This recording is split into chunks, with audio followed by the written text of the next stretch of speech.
Hi, welcome to Julia's Broderie. I'm going to show you how to do embroidery bees.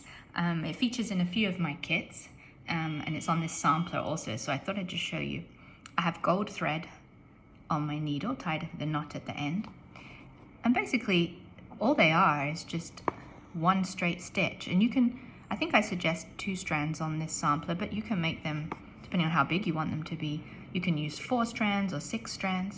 So you basically just do a stitch like that. I can do another one over here to show you.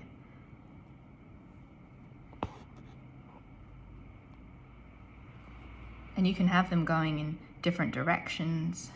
They really add a nice bit of movement to flower embroideries. So there's your bee body, and then with a little black single strand, you're going to do a little seed stitch over it. So just come up right next to it,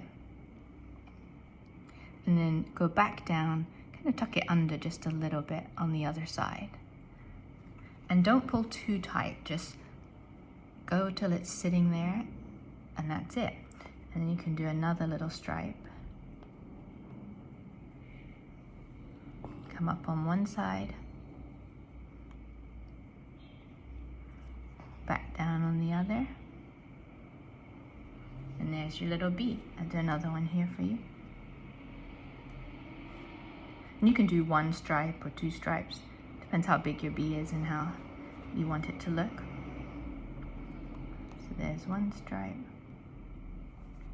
Ooh, that's a little close. I'm going to start that one again. And back down the other side, kind of tucking it underneath a little. And there's your bees.